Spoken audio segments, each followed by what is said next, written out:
abambala ebyefaananyirizaako eby'amagye kaakano lubakeeredde.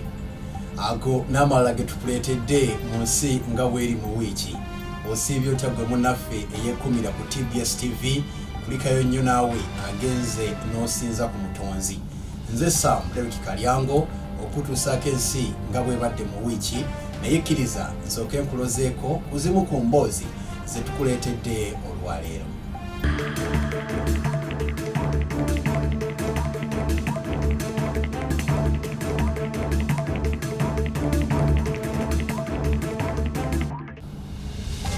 Etteeka erifuga amagye kyaddaaki Paalamenti yaliyisizza era kati abambala ebyefaananyirizaako eby'amagye lubakeeredde.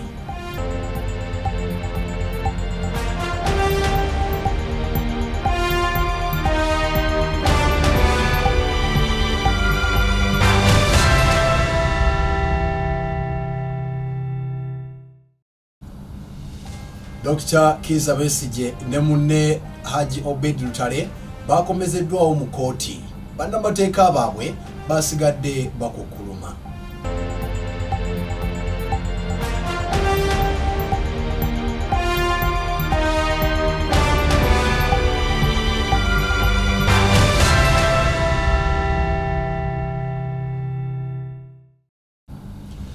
Nabbambula w'omuliro yakutte ekibanda ky'embaawo era bya bukadde byatokomokedde mu muliro guno.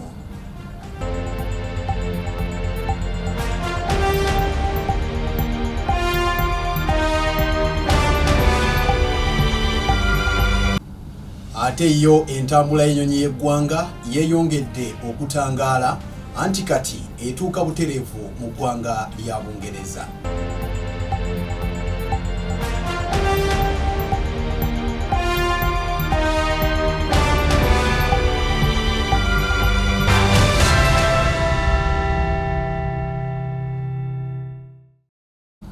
Kkiriza eza sabbiiti eno tuzitandike n'omuliro ogwakwata ekibanda ky'embaawo mu bitundu by'ebbiina C ekisangibwa mu division y'e Nakawa era ng'eno embaawo ezibalirirwamu obukadde n'obukadde bw'ensimbi ze zaatokomokera mu muliro guno.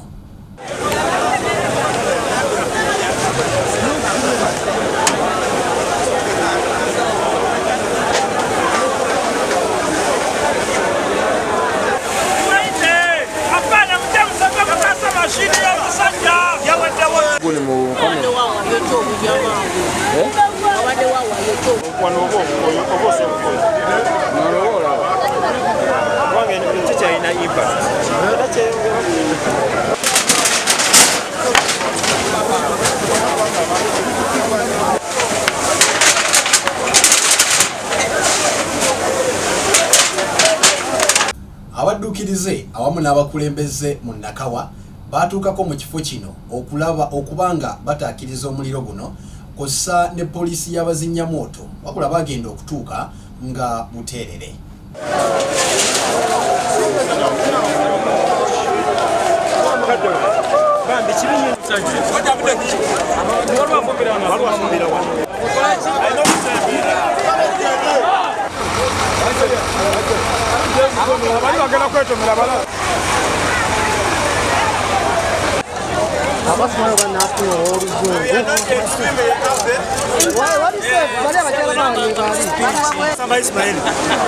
Omuliro mbaddewo nga gutandika naye omuliro waliwo akayumba akali awo akabaddeawo kade kazinga kasika muwogo mbaddewo nga ngulaba bulungi nga gutandika naye gutandikidde mu kayumba bisa wali bala walyembaga omuliro guno gutandisa otwetako okutaasa naye ng'egyo gubadde nga guli munda gwakira munda ate nga wagali nga sobola kuyingirayo naye ojja n'empita b'embaawo bano ne mbagamba omuliro guli mu kwaka muveeyo nga bali mu kuseka teryakolaki teryawulira naye nga nemba nga sina kyakola noza okuddamu otulenga omuliro guze gw'amaanyi naye kyamusa mulungi fire brigade zize era nkubadde ziruddewo okujja ebuzibu bwetufunye emaali basanze esanyeewo naye tulina kyakola ekirungi bazze batutaasizza beebale nnyo mubaddemu embaawo wabaddewo ebadiyo nga babajja mubaddemu embaawo ne mashini z'omusajja byonna bigenze.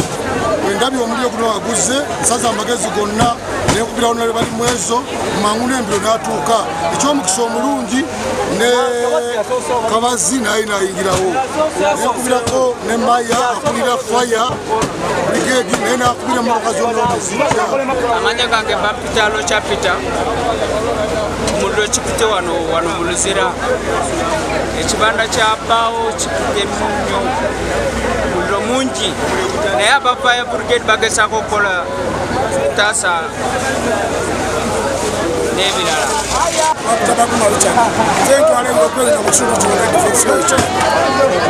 Akaliba ako kibanga batutavuddemu omuliro sige kavuddemu omuliro kubanga omukadde oyo tasiyewo era nakoze tasiga kubanga najja akolera era buli waliwo abamwetaaga nga basiŋŋaanya wano nga wenyini ekitundu naye nga tebamulaba babuli omu yeebuuza alirudda naye tetuteekera kivudde kusobola ku masanyalaze nga gasipaakize nekigwako obuzibu naye nga tekivudde mu kayumba kubanga obudda wendi olwaleero nsigo kakandekatera essimu esose ovuga zibugiddwa kuyinza naga difensi tuyamba oba olina kulabaza fire brigade ebayite nekubirako bensobodde nekubirako baosika kirombe okufuna obuyambi era toyanzege nebaza abakulembeze ababaddewo ku kintu kino ebintu bisanyo biyitirivu omukayumba mukabya omukadde byaddemu bingi abembawo bafidde ebintu bingi nnyo sente pitirivu ensigo ensi era mukama abayambe bangabwa nnyo mu kitundu kyaffe ekibanda ky'embaawo ekirimu emaali etebereza obukadde n'obukadde bisaanyiziddwawo mu muliro okuvuta ekitundu kyaffe era abamu bagamba kivudde ku masanyalaze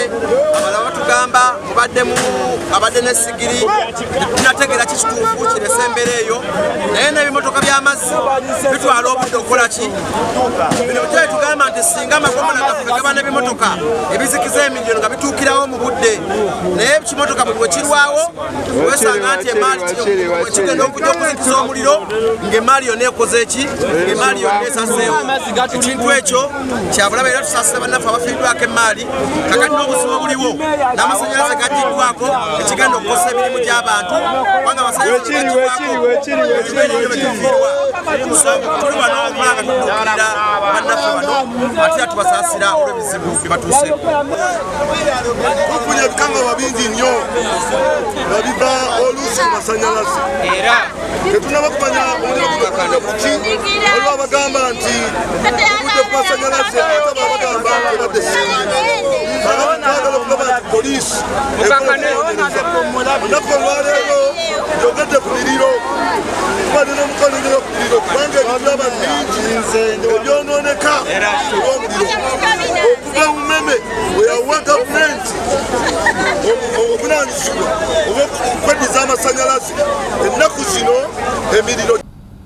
Omuliro guno tegwategeerekeka ku kikwe gwava wabula omwogezi wa poliisi mu bitundu bya Kampala n'emiriraano Patrick Onyango yakakasa omuliro guno era n'ategeeza nti baali babakanye n'eddimu ery'okunoonyereza ekituufu omuliro guno kwe gwava.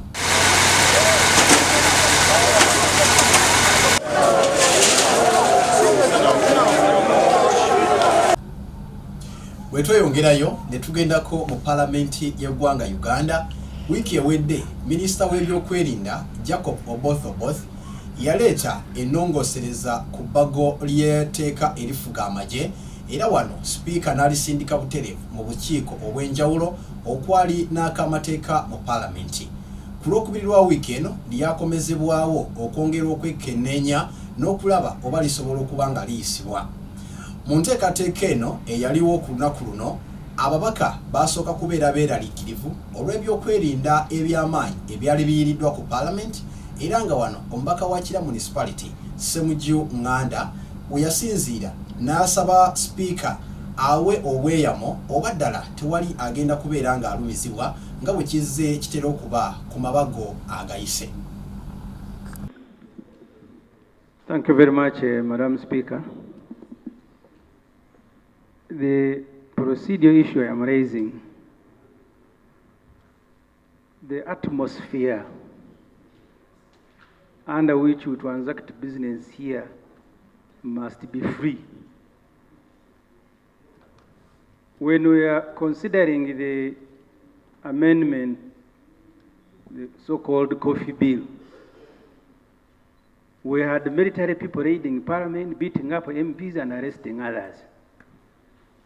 Switching off rights, locking up journalists in the conference center, in the basement. This morning I came here. I had mobilized the people of Chira to come here and witness proceedings today because I am here on their behalf. But I came here when the whole parliament had been barricaded by policemen with guns. So the procedure issue I am asking, and I have also seen people who look like SFC in suits stationed somewhere. So I want to be assured, Madam Speaker, that you are not going to surrender us like last time to be beaten by SFC. How did I surrender you? We are under you. We thought you will not allow that rights are switched off, that an unknown people... Honorable, you mean you've reduced me to that level of switching on and switching off lights? Huh? Madam Speaker, I thought you as a speaker... I will always protect my members. I will protect my members. Next item. Wano Joro Senyonyi nga yakulira oludda oluvuganya mu parliament we yasinzidde n'ategeeza speaker nti emitendera mingi mu bbago lino egyali gitagobereddwa okuba nga likomezebwawo okuteesebwako oba nga linaayita. Honorable Speaker, I would like that you guide. Last week, before you adjourned the House, I did raise a critical matter regarding the bills that are before us to process, which are on the order paper for second and third reading. And the complaint that I raised at the time, Right Honourable Speaker, was that we were hurrying through the process.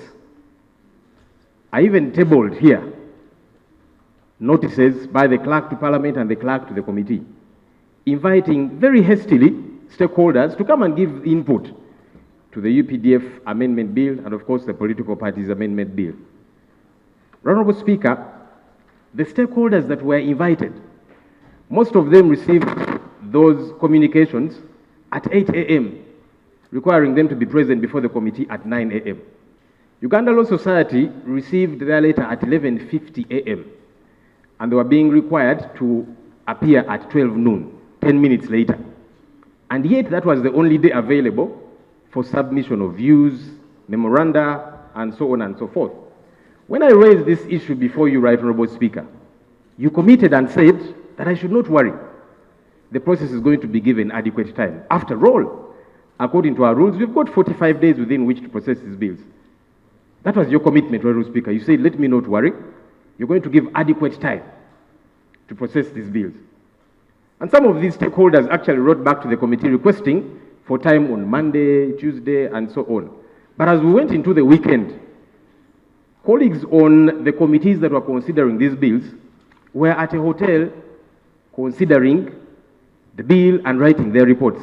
Honourable Speaker, it appears as if there was a machination to look out the different stakeholders. Ono Speaker, we yasabidde Saba Minister Robin Nabbanja okuvaayo annyonnyole ku nsonga eno.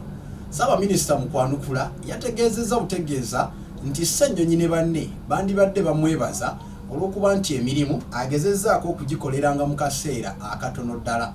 Wabula kino kyaleeseewo okuwaanyisiganya ebisongovu wakati wa Saba Minister kw'ossa ne Joel Ssennyonyi. If the committee finishes work in one day, who am I to say that why have you finished today? And secondly, when the work is done, I apply rule 26. I put this work on the order paper. I do not get involved in the committee work. Committee work is by the whips, government chief whip, opposition whip, independent whip, all those ones. Prime Minister, maybe you could answer why you have hurried with your work to bring in the House. Prime Minister. Right Honourable Speaker and Honourable Members, some time back I told you I'm one of the best performing Prime Ministers. So if I can produce work in such a short time, I want the leader of opposition to appreciate. That's what I can. Honorable Speaker, it's very possible, by the way, that the Prime Minister does not even know the contents of the committee report. But she was very quick to rise up to defend. Honorable Speaker, I am on procedure. Legal Committee Chairman, Honorable Namuyangu, I am on point of procedure. You're always absent here. You don't even know the rules. Please. Prime Minister. Order. Honorable members. Honorable members. Honorable members. Let's have calm. Let Law finish his statement. Honorable Speaker, I like that the Prime Minister ceases to get excited. Please don't get excited. This is a parliament of rules. And you have been here for quite a bit of time. I don't know why as Prime Minister you don't read the rules. Honorable Law, can you raise your issue? And I was raising it before the Prime Minister, who doesn't know the rules, rose up to disorganize me. No, you raise your issue. Let me then raise it. Hopefully the Prime Minister will be calm and quiet. Oluvanyuma Ssenyonyi yategeeza nti ye ne banne baali tebasobola kubeera mu Parliament ng'eyise ebbago lino kuba lyali terigoberedde mitendera mituufu era oluvanyuma bano baalabwako nga bafuluma Parliament. Honorable Speaker, finally, I am very hard pressed, together with my colleagues, for us to sit here and participate in a sham process. And I'm calling it a sham process because it is pretentious. When you bring a bill here, you should give it time for people to have their input. But you are saying, we don't want your input, we are going to pass the bill as is. That's why, Honorable Speaker, you did not rein in on the committee to give adequate time to the stakeholders. That means this is pretentious, this is a sham for these two bills, the UPDF Amendment Bill and the Political Parties Amendment Bill. So, Honorable Speaker, myself together with my colleagues, we are hard pressed to participate in this sham process. So we shall leave you here to participate in your sham process, to process your bill, pretending that you are getting the input of the people of Uganda and yet not. Thank you, Honorable Speaker. I will take my leave because I don't want to participate in this sham process. Thank you. A blessed day. Item 4. Item 4 on the order paper. Honorable members, you recall that on Wednesday, 14th May 2025, Honorable Nakut Faith tabled the private members' bill, the Political Parties Amendment Procedure. Bill 2025. Procedure. For the first reading. Procedure. Yes, Jonah. Honorable members, can we have free sitting? Can we have free sitting? Bano oluvanyuma lw'okwekandaga bayogerako eri bannamawulire nga basinziira mu ofiisi ya kulira oludda oluvuganya gavumenti era n'abaako byatangaaza. Eggulo twabadde wano ng'ababaka ku ludda oluvuganya, ffenna of course twabaddewo, abamu babadde mu komiti era twabasabye basigaleyo, abalala tebasobodde kujja olw'ensonga ez'enjawulo, abamu tetumanyi oba oli awo bo banennyonnyolako bo nga bo, naye twatudde ne tuwayamuko ku mateeka agaleeteddwa era ne tukkaanya nti olunaku olwaleero tugenda kukeera tuyingire ssetteeserezo Parliament. Twagambye nti yes, abantu abamu bagamba temulinnya nayo, naye ne tugamba yes, tubawuliriza katugendeyo tukozese platform eyo gye tulina. Of course bingi bye tutababuulidde naye twabagambye ssaawa 4 zigenda okuwera nga tuyingidde Parliament, era njagala kwebaza ababaka bannange, ssaawa 4 zagenza okuwera nga saidi yaffe mugiraba ababaka gye tuli nga tulindiridde. Twagenzeeyo of course nga tumanyi byonna bye tuzze tulaba tuyitamu mu bbago, naddala ebbago erya UPDF n'erya Political Parties Amendment Bill. gonna amateeka gano ng'olaba bagaddusa supiidi. Nakyogerako era ne sipiika ne mugamba nti muwadde abantu ab'enjawulo okuwa endowooza zaabwe olunaku lumu lwokka, ate mubayise ku olwo olunaku lwennyini. Ekyo tekisoboka. Tukiwa obudde. Tewali kisiriira, tewali kyetaagisa kutuddusa misinde, obudde tubulina. Eno si emergency. Olunaku olwali twafunye information nti ne committee report, majority committee report, nayo teyayise mu mitendera gy'erina okuyitamu. Kubanga bannaffe babadde ku hoteeri nga bawayamu ku nsonga ez'enjawulo, clauses ez'enjawulo naki, aba NRM ne babayita okugenda Entebbe State House. Era n'ababadde nga bali mu meeting nga bagamba nedda etteeka lino likyamu, bagenze eri, bagenze okuvaayo nga byakyuse. Naye ate bannaffe bano olwavudde Entebbe State House tebazzeeyo gye babadde bateeseza ripooti yaabwe.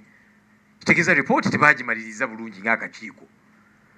Ne tuwulira babayise ku makya nti ripooti yino mujje musayininge. Eyo ripooti yavuddewa era bagiteesezzaako wa mu State House. Ani yagiwandiise? Kubanga babadde mu committee process teyawedde.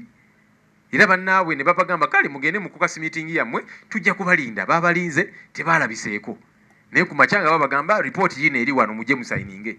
Nga beebuuza ripooti eyo yavuddewa. Kubanga amateeka amalala gayisiddwa naago ge tuwakanya nga tugeetabamu ku lwaki, kubanga waakiri wabeerawo process ne tuwa endowooza zaffe, abantu ab'enjawulo ne bajja ne bawa endowooza zaabwe naki. Ate nno baalikoze ekyo singa babaddemu akenso oba n'okutegeera nti kale waakiri abantu bano newankubadde tulina kye twagala okukola tubawe chance bawe endowooza zaabwe. Naye ebyo nga tebaagala biwulira, badduka supiidi. So kwe kusalawo tufulume tubalekere ebiteeka byabwe ebimenya amateeka. Ne tugamba nti tugenda kwetaba mu process ekola ekikyamu, kubanga consultations tezikoleddwa. Supreme Court yawa ebiragiro byayo, ate ebiragiro bya Supreme Court mulimu kubivvoola ekimenya ssemateeka yaffe akawaayiro 92.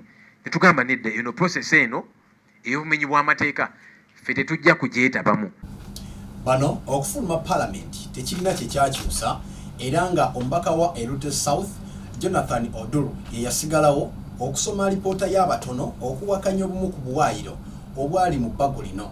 Wano yategeeza nti egimu ku misango egirina okutwala omuntu wa bulijjo mu kkooti y'amagye gyali tegirambikiddwa bulungi. Please, I invite this House to carefully reflect on each one of them, their soberness, fidelity to the law, ideologies, actions, sentiments, service records, and imagine what each one of them is capable of using such provisions in the bill. The finding. The minority finds that legislating on clauses of the bill that touch on the decision of the Supreme Court, specifically enacting clauses to try civilians and soldiers who commit civilian crimes in the court-martial, contravenes Article 92 of the Constitution of the Republic of Uganda in light of the case of the Attorney General versus Michael K.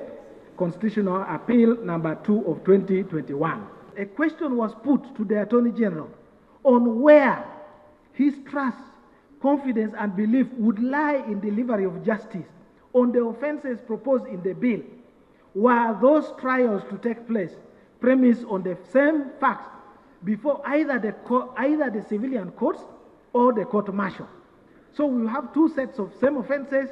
Which of the two courts would the Attorney General trust? The learned Attorney General answered that both courts can and will deliver justice. The understanding of the minority on this answer is that the learned Attorney General confirmed that civilian courts in existence right now is capable of conducting any trial of criminal nature in Uganda without need to waste time and resources on the court-martial, which has unconstitutional structure. The structure, not the court-martial. The court-martial is constitutional, but its structure has unconstitutional structure, incapable of delivering a free, fair, and impartial justice to any accused person. Ate bo ababaka ba NRM balaga ensonga lwaki bali baagala ebbago lino libenga liyisibwa. The scenario of Karamoja, which I want to quote from his minority view, the scenario of Karamoja, which was presented in the committee as a success story of court-martial, was unjustified. It was claimed that the judicial officers had feared to be deployed in Karamoja as a here case because of insecurity. And he asked the following questions. My brother, I'm a victim. I am a victim here. If we talk about Karamoja, I am a victim. If you talk about Karamoja, my mother was raped. If you talk about Karamoja, I lost my father. If you talk about Karamoja, I'm still losing people up to now. What are you talking about? When we're here, friends, let's be sincere to ourselves. Some of our people are not sleeping in their houses because of Karachunas who continue to make our people suffer. Friends, this law, this court martial has helped our people to begin going back to their homes. Friends, our people are now able to go back to their gardens to work because of the court martial. Where were you at that time when there was no court martial? Were we not in camps? So when we are here, friends, Honorable Jonathan Obu, our cows left. Where are our cows? Is it Museveni who took our cows or the cattle rustlers?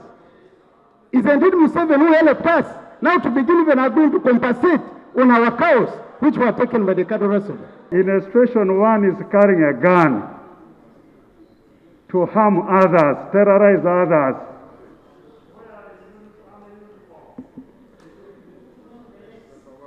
The raids which are for military.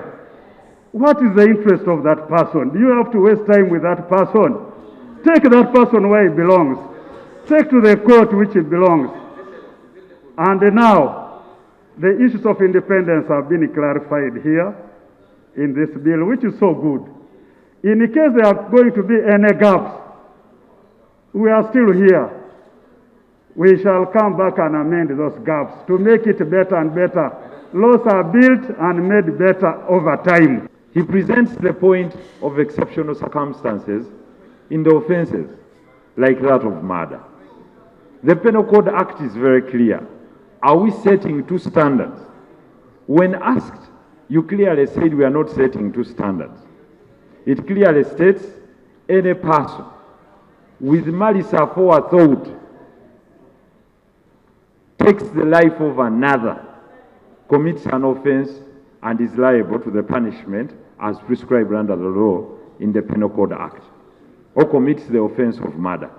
Now, the question people would like to be alive to, what is exceptional in the description of that offense? Because an offense that is not well prescribed under the law cannot be charged against someone. The offense must be clear. So when you talk about it being exceptional, can you redefine murder with exceptions? Because the ingredients must be clear, and the Land Attorney General knows exactly what I'm talking about. Oluvanyuma etteeka lino lyayisibwa nga kati lirinze mukulembeze wa ggwanga kubanga aliteekako mukono oluvanyuma lifuuke etteeka mu butongole. Put a question that clause 14 stands part of the bill. Those in favor say on the contrary nay. The ayes have it.